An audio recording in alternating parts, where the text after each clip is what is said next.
All right, chapter 8, sermons. I've separated sermons from church services because I think they are different. When we hear mention of them in scriptures, nearly every Sunday church service features one.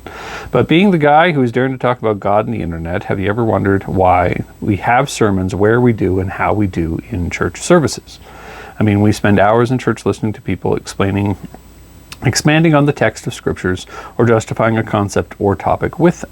Long form, lecture style, comedic interpretations aside, a part of scripture dictates that this needs to constitute half our time on Sunday as we gather. I'm sure it's tucked in next to wearing your Sunday best and closing your eyes when you pray, as it commands in the first no referencians. We're not sure who the author is, but hey, didn't Paul write most of the New Testament anyway? That's the important part, right? That was a joke. There's a difference online though than simply following what has been done, because like a lot of things, the internet allows for a meritocracy to thrive. It's a difference between fans and followers. A 2-hour long sermon is only as good as its impact. Some Christians love long sermons. They steep in the text and its exposition like good tea leaves or coffee grounds in a French press. But others watch their watches and mind if the sermon drags on past the 45-minute mark, scheduled before tithes and offerings and a final worship set. If only there were a place or a thing that hosted both long and short form content, because of the love and appreciation for both long and short form content types. There is no predetermined length of time to tell a story online. There are 10-second or less vines are 10-second less. That dates this book, right? Beam made its limit 4 seconds when it was around. I've listened to YouTube videos that were in excess of 10 hours long. Content is king on the web, and content doesn't care about time. That's why Bach still moves people, why commercial jingles get stuck in your head, and why Van Gogh never painted a duck-faced college girl in a bathroom mirror. With that being the one rule, content needs to be good to shine in a meritocracy. So unless you have a dedicated fan base of theological-driven geeks like me, don't plan on a 4-hour sermon on one Bible verse to go viral, or for your 10-second vine about Jesus to make an impact. There will never be a one-size-fits-all standard for online preaching. But the one thing it needs to be, though, is online. If we aren't making Christian gifts, there are no Christian gifts, and the same goes for every other format of online video or content. We cannot look at this like a scribe would look at the Gutenberg printing press and question its validity. Look at your favorite YouTube channel and count the videos in the upload section. Every church with an iPhone-wielding deacon since 2009 could have a library of work documenting the bread and butter of the Christian faith, the Sunday sermon.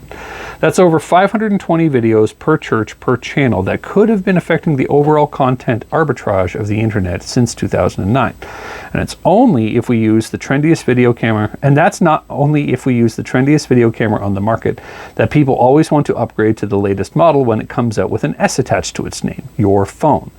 Millions of gospel sermons never preached online because their topics were never entered into keyword fields and title bars. In their place instead of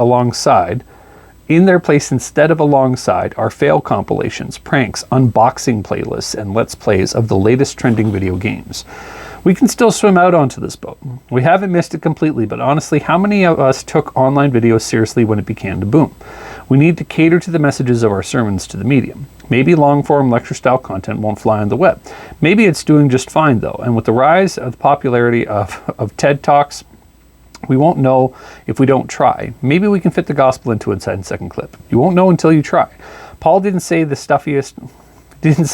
stuffiest and most practical means commonly practiced by the majority of congregations in your denomination. He said this: "For though I am free from all, I've been made myself a servant to all, that I might win more of them. To the Jews I became a Jew in order to win the Jews, and to those under the law I became one under the law, as though not being myself under the law, that I might win those under the law. To those outside the law I became as one outside the law, not being outside the law of God, but under the law of Christ, that I might win those outside the law. And to the weak I became weak, that I might win the weak, that I might have become all things to all people, that by all means I might save some.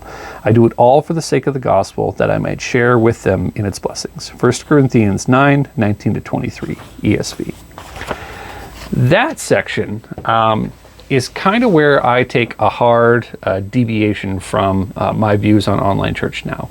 During this rewrite process, I've had to come to terms with there is a clear distinction between Christian content, some of which can be produced by church services, and what a church constitutes. And my problem has always been that now that I've seen a lot of this stuff in action, that a church can't exist online.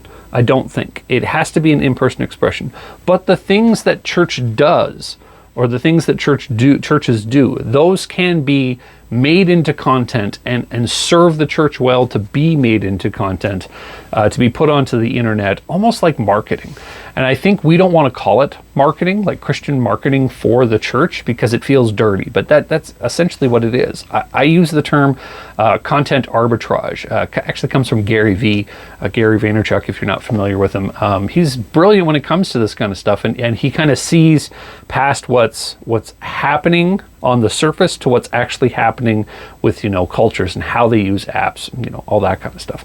And I think that's what it is. If every church treated their Sunday sermons like this, if they treated their Sunday sermons and that was the only bar to entry, as a piece of content, and we're talking every church in town, and they all posted it to YouTube and all their members shared that across their social media platforms, we would have an atmosphere that is very different than what we currently have, as far as the trending videos, because there would be like multiple versions of different Bible verses being made into videos, and like that kind of stuff, that kind of pursuit just isn't really taken advantage of. So it's a very dated section already, and you can tell, it's only been a couple years since I wrote this, but Vines is completely gone, and now we have shorts. We have YouTube shorts and Instagram Reels and TikTok, which are the 10-second video. Well, I guess it's up to like 2 minutes now, I guess. They haven't quite hit that perfect real short form video, but Vines were pretty good. I remember Vines. Do it for the Vine.